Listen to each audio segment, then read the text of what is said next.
A collision domain is a network segment where devices share the bandwidth.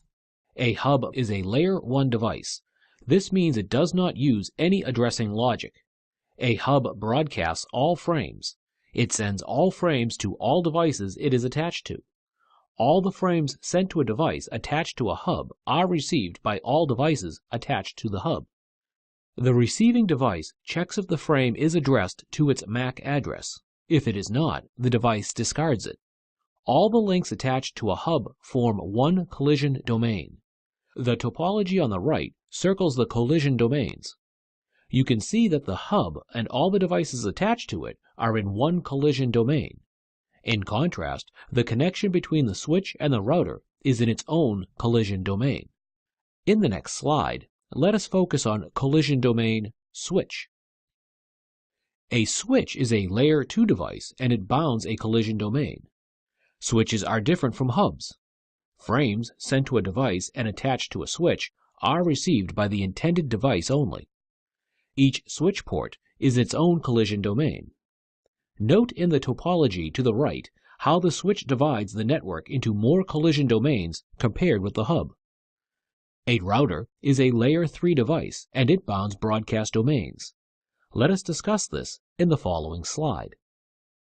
Each router interface is in a different subnet. This is the same as a broadcast domain. Each Layer 3 multi-layer switch VLAN also defines a broadcast domain. Any Layer 3 entity bounds a broadcast domain. Note in the topology how the router interfaces divide the network into more broadcast domains. Basically, a broadcast domain is a subnet. As a result, there is a broadcast address in each subnet.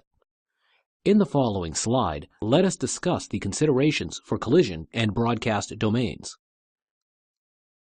The more domains there are, the better. Separating traffic is desirable because it increases network security. It decreases the amount of traffic and cuts down on the control protocol traffic in a section of the network. Network problems will tend to be confined to a smaller portion of the network. This means the troubleshooting is easier and fewer users and services will be affected by a problem. In the next slide, let us discuss the advantages of switching. Bridging is accomplished via hardware. Cisco uses Application-Specific Integrated Circuits, ASICs. Switching offers low latency. Latency is the time spent in receiving the frame on an interface, processing the frame, and forwarding the frame out on an interface. Switches offer nearly wire-speed switching capabilities. The frame information is read, but does not need to be modified before being sent on its way to another device. Let us look at a physical switch and what happens when it boots in the following slide. A switch normally does not have an on or off switch. To turn it on, you need to connect the power cord to an electrical socket. The Power On Self-Test post runs. If it is successful, the system LED turns green, and if not, the system LED turns amber. Once powered up, use the Mode button, normally located on the left front of the switch, to successively look through the status of the various ports. When an interface is physically connected to another device, the interface light turns on, becomes amber, and if successful, becomes green. If two switches are linked, power-up time is 50 seconds, the time it takes for STP to converge. A switch normally needs no configuration to operate as a Layer 2 device. In the next slide, let us discuss switch management. Managing a switch means accessing the switch to monitor or configure it.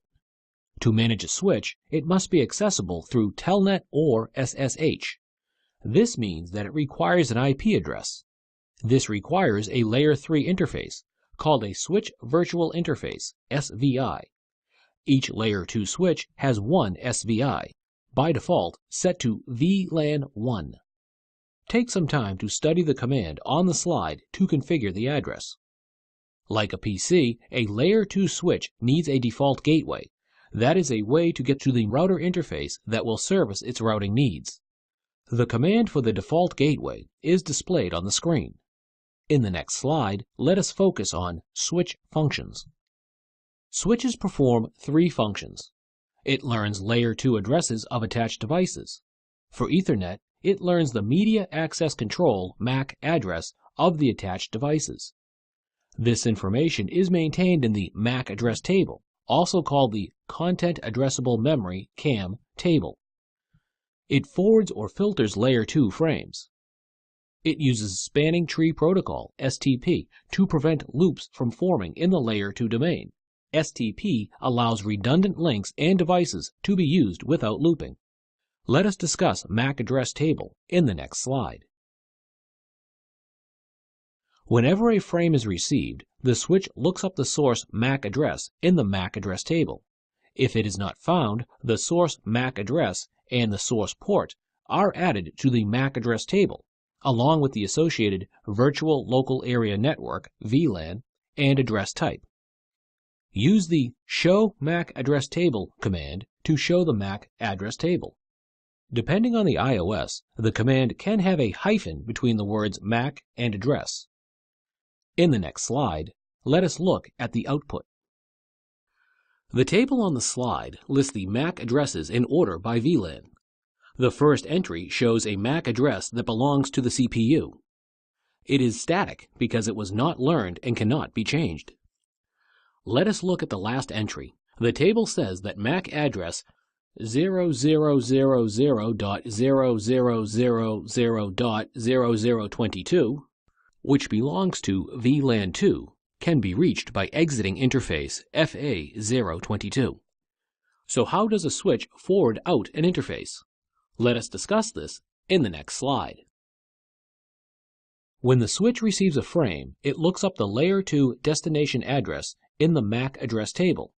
If the address is found, the MAC address table provides the correct egress (exit) interface, and the frame is only sent out of that interface.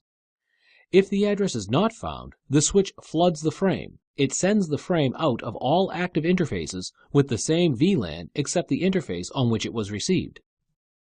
All broadcast addresses are flooded to all interfaces regardless of VLAN. In the following slide, let us discuss port security. The switch forwarding process shows that addresses are dynamically learned. This means that potentially any device can connect to your switch. This is not secure. Enabling port security can help protect switch interfaces from such a situation. Study the command given on the slide to configure port security for some time. The following command sets the number of MAC addresses that can be assigned to an interface. The default is 1. You would think that only one device can be attached to one switch interface. This is often the case, but when the Voice over IP VoIP is used, the phone and the PC are connected on the same switch port. At this time, 2 MACs are required, one for the phone and one for the PC. Check the third comment to verify port security. What if more than the maximum number of MAC addresses are detected on the switch port? Let us discuss this in the following slide. If connecting a device would violate the maximum number of MAC addresses, actions can be taken. The default violation mode is shutdown. The port becomes ERR disabled upon violation. In all modes, the frame is dropped and there is no error message when a violation takes place. However, if the violation mode is shut down, there will be a message that the interface has been shut down. This is an informational message, not an error message. In interface configuration mode, enter the command given on the slide. As shown on the slide, there are different types of MAC addresses within the MAC address table. Let us discuss sticky addresses in the next slide. MAC address types are static secure. These are manually configured addresses that become part of the MAC address table and also the running configuration. Dynamic secure. These only become part of the MAC address table, not the running configuration. They do not survive a switch restart. Sticky secure. These are dynamically learned and stored to running configuration. The interface configuration command to manually configure static secure MAC address is displayed on the screen. Let us look more closely at sticky secure addresses. To enable sticky address learning, use the first command given on the slide.